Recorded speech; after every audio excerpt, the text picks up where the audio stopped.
जय हिंद और जय श्री राम। वीडियो को लाइक करिए, शेयर करिए, कमेंट करिए, चैनल को सब्सक्राइब करिए, नोटिफिकेशन बेल को दबाइए। आरंभ करते हैं वीडियो को दोस्तों। अभी मजा आएगा ना भिड़ो। वेट करी थी और उन्होंने कहा था मैं हरियाणा भी घूम के आ रहा हूं और हाँ हमारी पार्टी में फैक्शनिज्म है, हाँ हमारी पार्टी में लोग आपस में लड़ते हैं। जब कुमारी शैलजा हुड्डा जी की बात हुई थी बोला था ये तो हमारा स्वाभाविक लोकतंत्र है। हरियाणा के नतीजे क्या हुआ आपको याद है। तो मैं वेलकम करता हूं इस तरह की उठापटक को जिसको सुरेंद्र राजपूत जी लोकतंत्र बुलाते हैं। हम तो स्वागत करते हैं कि ऐसे स्वस्थ लोकतंत्र में और लड़िए और आपस में WWF करिए, एक दूसरे से उठापटक करिए। सुरेंद्र राजपूत जी बहुत बहुत बधाई हो आपको इसके लिए। ये कांग्रेस पार्टी के इंचार्ज जिन्होंने 8 मिनट पहले एक चीज कही है, मैं सुनाना चाहता हूं। रमेश चिंतले जी ये कहते हैं अबू आजमी को, अबू आजमी जी आपने हमको उत्तर प्रदेश में इज्जत नहीं दी, आप अब क्यों एक्सपेक्ट कर रहे हैं कि हम आपको सीटें दें महाराष्ट्र के अंदर। सुरेंद्र राजपूत जी अपडेटेड नहीं है, उनके व्हाट्सएप पे अभी तक आया नहीं होगा, उनको नहीं पता कि उनके खुद के इंचार्ज क्या बोल रहे हैं। 8 मिनट पहले उनका ये स्टेटमेंट है। तो अबू आजमी के बारे में समाजवादी पार्टी ने किस तरीके से कांग्रेस पार्टी को बेइज्जत करा उत्तर प्रदेश में, जहां से भारत जोड़ो यात्रा गुजरी, जहां से प्रियंका वाड्रा चुनाव लड़ी, जहां से राहुल गांधी को बड़ा लीडर बताया गया, वो देख चुका है कि कांग्रेस पार्टी उत्तर प्रदेश में नोटा से कंपीट कर रही है। इसीलिए सुरेंद्र राजपूत बहुत ज्यादा फ्रस्ट्रेटेड है। अब बात करते हैं, देखिए दिल्ली आता है देश के अंदर। अब इनको दिक्कत इस बात की है कि भाई हमारे पास ऐसे नेता है जिनको तीनों अलायंस के पार्टनर इज्जत करते हैं। इनके पास इटली से आए हुए नेता है जो राहुल गांधी एक मीटिंग में ना शरद पवार, मुझे पता है कि राहुल गांधी का राजनीतिक कद इतना नहीं है कि शरद पवार जी, उद्धव ठाकरे जी, अगर ये बकवास की बात देखिए 1 मिनट के अंदर याद है, 1 मिनट में बोलना शुरू होगा, इन्होंने सब झूठी बातें बोली। अब 1 मिनट में जैसे ही इनको फैक्ट दिखाई घबराना शुरू हो गया, तो इनको राहुल गांधी का राजनीतिक कद वो नहीं है, मुंबई में नचाऊंगा, को साथ में बैठा पाए, इसीलिए वो मीटिंग छोड़ के जाते हैं मानक जी। तो मुझे पता है इनका फ्रस्ट्रेशन कहां है। अब इनकी स्थिति देखिए, मैं नहीं बोलूंगा, मैं सिर्फ संजय राउत जी को बताऊंगा संजय राउत जी क्या सोचते हैं कांग्रेस पार्टी के बारे में। आज ही संजय राउत ने प्रेस कॉन्फ्रेंस करी और कांग्रेस पार्टी को बोला भूल गए हरियाणा के अंदर क्या हुआ था जब सब सीटों पे चुनाव लड़े थे। ये संजय राउत धमकी और चिढ़ा रहे हैं कांग्रेस पार्टी को। आज ही के दिन संजय राउत ने क्या बोला कांग्रेस पार्टी को कि भाई 3 पार्टियां हमारे अलायंस में, पर कांग्रेस पार्टी जब अकेले लड़ती तो हमारा नुकसान होता है, तो इसलिए समझ जाओ किस तरीके से चुनाव लड़ना है। नाना पटोले ने प्रेस कॉन्फ्रेंस करी संजय राउत के साथ में, वो वीडियो देखिए 1 मिनट 18 सेकंड का ANI पे डाला है। नाना पटोले की प्रेस कॉन्फ्रेंस खत्म होती है उसके पहले संजय राउत मीडिया को कहते हैं okay thank you. Rahul Gandhi कहते हैं कि नाना पटोले का अपमान हुआ है सीट शेयरिंग अग्रीमेंट के अंदर, और ऐसा सब मीडिया रिपोर्ट कर रहे हैं, आप कर रहे हैं, सब कर रहे हैं। या तो या सबकी सब मीडिया गलत हो सकती, तो कांग्रेस पार्टी को कहिए हर मीडिया चैनल के ऊपर एक केस कर दे, वो केस करने के एक्सपर्ट है। परंतु आज इनके हिसाब से सीट शेयरिंग में कांग्रेस पार्टी की बेइज्जती हुई है, ऐसा नाना पटोले भी कह रहे हैं और ऐसा राहुल गांधी भी कह रहे हैं। नाना पटोले तो कहते हैं, मैं नाना पटोले का स्टेटमेंट पढ़ रहा हूं वर्बैटिम, हमारी पार्टी को ज्यादा सीटें मिलनी चाहिए थी विदर्भ में, मराठवाड़ा में, नॉर्थ महाराष्ट्र में। हमेशा से सीट शेयरिंग में कांग्रेस पार्टी के साथ अन्याय होता है। तो ये इनकी स्थिति है जो आज की स्थिति है। अब मैं आपको बताना चाहता हूं, क्या बात है सर, बहुत खुश क्या बात, ये बात क्योंकि हम जो अरे सर क्या बात जनता है के लिए लड़ रहे हैं, हमारे जो ऑपोजिशन के लोग हैं वो आपस में लड़ रहे हैं, और आज हर पार्टी कांग्रेस पार्टी की हैसियत वर्ली में उधार का सिंदूर लेके आप उतरना चाह रहे हैं। आदित्य ठाकरे के सामने उम्मीदवार देने की आपकी हिम्मत नहीं हो रही। आपने नहीं देखा कल तक मिलिंद देवरा, हम लोग एक मिलिंद देवरा ने कहा है कि वर्ली से चुनाव लड़ेंगे, एकनाथ शिंदे जी डिक्लेयर करेंगे, अगर आएंगे आगे तो बहुत अच्छी बात है। तो हम तो कद्दावर नेता उतार रहे हैं, इनके जैसे नहीं कि प्रियंका वाड्रा 4 दिन तक 3 हफ्ते तक मीडिया के अंदर स्टोरी प्लान करती थी कि बनारस में प्रधानमंत्री मोदी के खिलाफ लड़ेंगी, प्रधानमंत्री मोदी के खिलाफ लड़ेंगी, और फिर चुनाव जाके भाग गई। तो इनके नेता भागते हैं। राहुल गांधी कैसे भाग गए थे वायनाड में, कैसे प्रियंका वाड्रा 35% माइनॉरिटी सीट से लड़ रही है। तो ये सब भागी हुई पार्टी है, और मैं समझ सकता हूं। आज मेरे से मत सुनिए, समाजवादी पार्टी ने इनका क्या हश्र किया उत्तर प्रदेश में, जहां 5 सीटों में 9 में से इनकी 1% से कम वोट शेयर था, 1 सीट नहीं दे पाए, हार की गारंटी कांग्रेस पार्टी को बता दिया। तो मैं तो बहुत खुश हूं कि ये करते रहे, चलते रहे, ऐसे ही खुश रहे। सुरेंद्र राजपूत जी ने यही स्टेटमेंट हरियाणा में दिया था, यही स्टेटमेंट महाराष्ट्र में दे रहे। 23 नवंबर के नतीजे हमको पता है। क्या बात है सर, क्या बात है सर, क्या बात, ये बात है, अरे सर क्या बात है। दोस्तों वीडियो को लाइक करिए, शेयर करिए, कमेंट करिए, चैनल को सब्सक्राइब करिए, नोटिफिकेशन बेल को दबाइए, और जब भी हमारा वीडियो ड्रॉप होगा तो सबसे पहले आप लोग देख सकें, इसलिए नोटिफिकेशन बेल को दबाइए। तो फिर इस वीडियो में हमारे प्रदीप भंडारी जी और सुरेंद्र राजपूत जी की एक कुड़ंत होने जा रही है, एक वर्सेस होने जा रहा है, दोनों एक भिड़ंत करने जा रहे हैं। इसमें ये बात करने जा रहे हैं MVA और जो हमारे महाविकास अघाड़ी, आपको पता होगा ये महाराष्ट्र में एक गठबंधन है, अलायंस है बीजेपी के अगेंस्ट। उसमें उद्धव ठाकरे की जो शिवसेना है वो है, और जो कांग्रेस है वो है, और राष्ट्रवादी कांग्रेस जो शरद पवार की गुट है वो है। और ये एक वक्त में सब एक साथ जब हुआ करते थे, तो फिर इन्होंने एक गवर्नमेंट भी बनाया था जब 2019 में बीजेपी और शिवसेना जो एकजुट शिवसेना थी, दोनों को गठबंधन को एक मैंडेट मिला था। पर उद्धव ठाकरे को चीफ मिनिस्टर बनना था, इसलिए वो उस गठबंधन को तोड़ के वो चले गए ये जो महागठबंधन बना के महाविकास अघाड़ी, जिसमें इनका पार्टी एकीकृत था, पूरा यूनाइटेड था, ये बटा नहीं था। जो एकनाथ शिंदे हैं उन्होंने एक विद्रोह करके अपने जो एमएलएज हैं उनको हटा नहीं दिया था उधर से, और अजीत पवार भी कुछ वक्त के लिए बीजेपी के साथ हो गए थे। उस टाइम में भी बीजेपी ने कोशिश किया था गवर्नमेंट बनाने का, और वो सफल नहीं हुआ उस टाइम। पर वो एक अजीत पवार है, और उन्होंने कोशिश की, बनाने की नहीं हो पाया, तो फिर वो 2019 में, और जो कांग्रेस है, ये तीनों मिला के गवर्नमेंट बनाई थी, और 2-2.5 साल चला था, जब तक कोविड था तब तक चला था।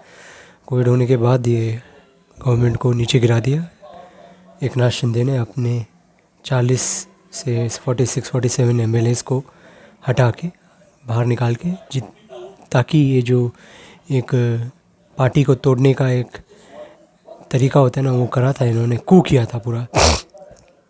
और वो इसलिए किया था बोल रहे थे क्योंकि बीजेपी के साथ जो गठबंधन था वो एक वैचारिक गठबंधन था जो हिंदुत्व के बेस में था।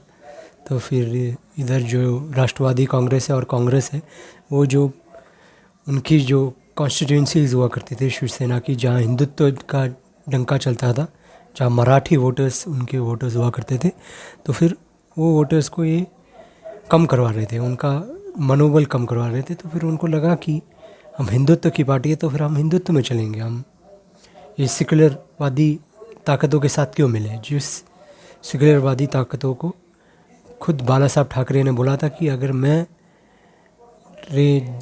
जब तक मैं ज़िंदा हूँ तब तक मेरी पार्टी को मैं कांग्रेस बनने नहीं दूंगा। और आप लोगों को तो पता ही है सोनिया गांधी को क्या बोला था बाला साहब ठाकरे ने।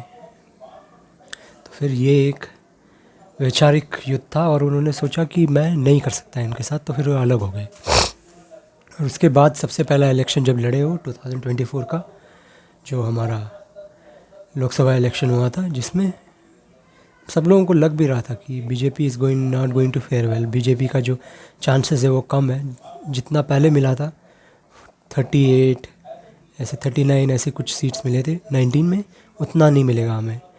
मिनिमम हमको 32-33 मिल जाएगा, मैक्सिमम 35-36 मिलेगा, मिनिमम 28-29-30 ऐसी कुछ मिलेगा। तो फिर ये बहुत बड़ा बम्पर जीत नहीं एक्सपेक्ट कर रहे थे। तो फिर महाराष्ट्र में से यही था, पर शॉकिंग रिजल्ट्स आए महाराष्ट्र में से कि महाविकास अघाड़ी ने पूरी तरह पछाड़ दिया बीजेपी को, जैसे उत्तर प्रदेश में समाजवादी पार्टी और कांग्रेस ने पछाड़ दिया था। शॉक तो उत्तर प्रदेश का था, पर यह भी शॉकिंग था, ये सेकेंड मोस्ट शॉकिंग रिजल्ट था 2024 के इलेक्शन का। और उसके बाद आप लोगों ने देखा ही ये कैसे उड़ रहे हैं, बिल्कुल उड़ रहे थे। इनको लग रहा था कि ये बिल्कुल आसमान में चरम सुख की अनुभूति कर रहे थे बिल्कुल, और वो अनुभूति इन लोगों को लग रहा था कि हम बिल्कुल जीतने वाले हैं, हमारा चीफ मिनिस्टर बनेगा। कांग्रेस को तो यही हरियाणा में भी लग रहा था, हरियाणा के इलेक्शन में, कि हमारा चीफ मिनिस्टर बनेंगे, हमारे जो हुड्डा साहब हैं वो चीफ मिनिस्टर बनेंगे, हमें 70 सीट मिलेगा, हमको 60 सीट मिलेगा। यही गलती कर दी जो बीजेपी ने 24 लोकसभा इलेक्शन में की थी, 400 पार। इन्होंने बोल दिया 60-70 ऐसा जो एक डायलॉग है वो कर दिया। तो फिर वो हार गए कांग्रेस वाले हरियाणा का। तो फिर जो ये गठबंधन था, जो सब लोग लग रहा था कि कांग्रेस बहुत पावरफुल हो गया है, तो फिर हमको कांग्रेस को सीट देना पड़ेगा। पर ये हरियाणा के हार के बाद कांग्रेस का जो एक बलबूता था, वो बलबूता पूरी तरह जो स्ट्रेंथ था वो ख़त्म हो गया। और जो उद्धव ठाकरे की जो सेना है वो बोलने लगी कि हमको भी ज़्यादा से ज़्यादा सीट लड़ने, खासकर महाराष्ट्र के जो विदर्भ है, और मुंबई में भी नहीं है, विदर्भ में, और विदर्भ में ही जो 24 का लोकसभा इलेक्शन था उसमें कांग्रेस ने बीजेपी को पछाड़ा था। पर इधर विदर्भ की सीट्स उद्धव ठाकरे को चाहिए थी और उद्धव ठाकरे मान नहीं रहे थे कि हम नहीं देंगे, आप कांग्रेस को नहीं देंगे। अगर कांग्रेस हमसे ज़्यादा लड़ेगी तो हम भी उनके बराबर के लड़ेंगे।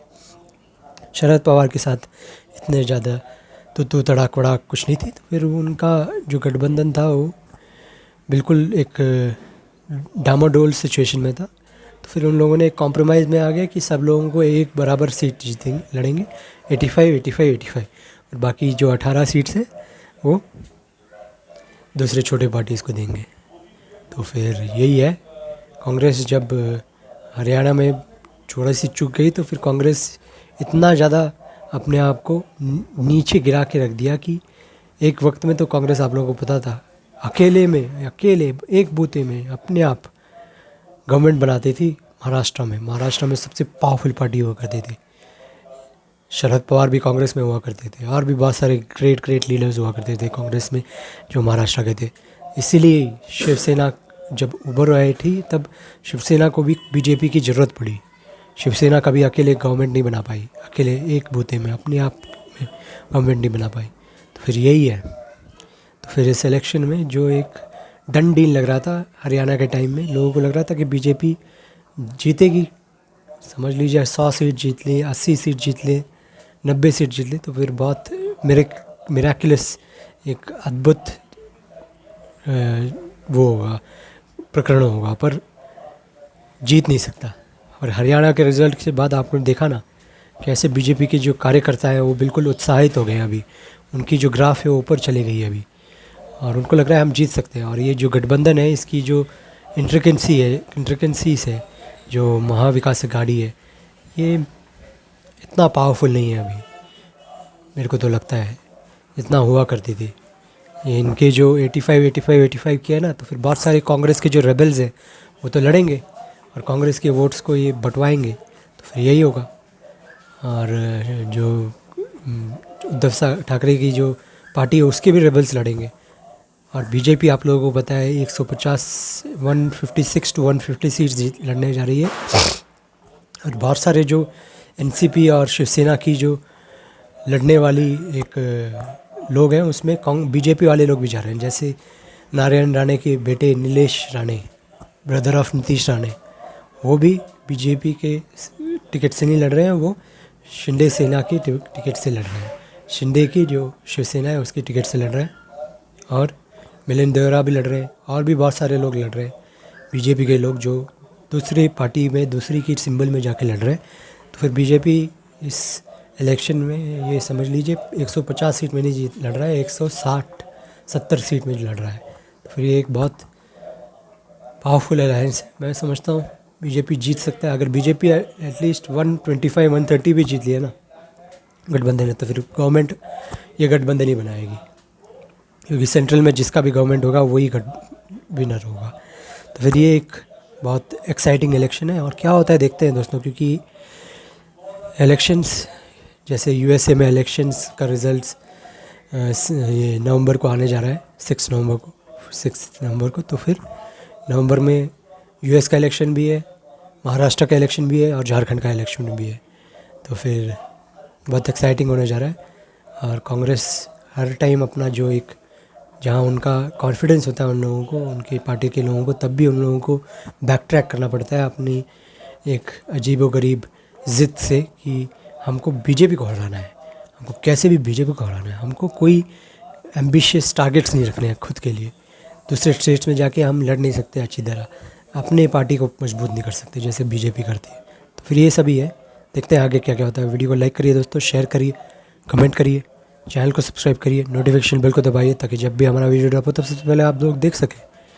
हर हर महादेव, जय श्री राम, जय शिवाजी, जय भवानी, जय हिंद एंड टेक